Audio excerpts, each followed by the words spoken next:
అమ్మాయిలు అందంగా ఉండాలనుకున్నప్పుడు అబ్బాయిల జీతం ఆ మాత్రం ఉండాలనుకోవడంలో తప్పలేదు కదా. అబ్బాయిలకి జీతాలు పెరుగుతాయి, అమ్మాయిలకి అందం పెరగదు. అందం చూసి అట్రాక్ట్ అవుతాం, అందం చూసి లవ్ చేస్తాం అనుకుంటే అమ్మాయి లావ్ అవ్వగానే వదిలేయాలి కదా. అమ్మాయిలు ప్రాక్టికల్లీ బొక్కుంటారు ప్రాక్టికల్ గా. నిజంగా ప్రాక్టికల్ గా ఉంటే రాంగ్ పర్సన్ సెలెక్ట్ చేసుకుని బ్రేకప్లు ఎందుకు చేసుకుంటారు? ముందేమో ఫ్యాంటసీ వరల్డ్ లో ఉంటారు. మీరు హై హీల్స్ వేస్తే గానీ 5'5" ఉండరు. మీకు మాత్రం ప్రభాస్ హైట్ ఉండాలి, మహేష్ బాబు లుక్ ఉండాలి, అఖిల కూల్ గా ఉండాలి. మీ కవర్ పిక్ డిస్ప్లే పిక్ వారం రోజులు పొగిడితే చాలు పడిపోతారు. ఒక 6 నెలలు గ్యాప్ ఇస్తే వాడు ఒక ఎదవని తెలుస్తుంది.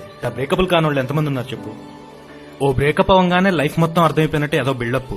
ఆ తర్వాత నాలంటి వచ్చి ప్రపోజ్ చేస్తే ఫీలింగ్స్ లేవంటారు. మళ్ళీ పొగిడితే పొగిడించుకుంటారు, బ్లషింగ్లు స్మైలీలు.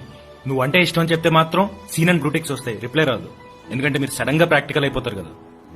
ఎంత జరిగినా ఈసారి వచ్చినోడికి పడకూడదని మొండిగా ఉంటారు తప్పితే ఎవడు జెన్యూన్ ఎవడు ఫ్లర్ట్ మీకు అర్థం కాదు. ఒక 6 నెలల్లో హ్యాండ్ ఇచ్చి వెళ్ళిపోయేవాడికి ఏ రూల్స్ ఉండవు. లైఫ్ లాంగ్ కమిట్మెంట్ ఇస్తా అంటే మాత్రం నమ్మరు. దానికి తోడు స్పెషల్ స్టేటస్లు, ప్యాకేజ్లు, ఎక్స్పెక్టేషన్స్.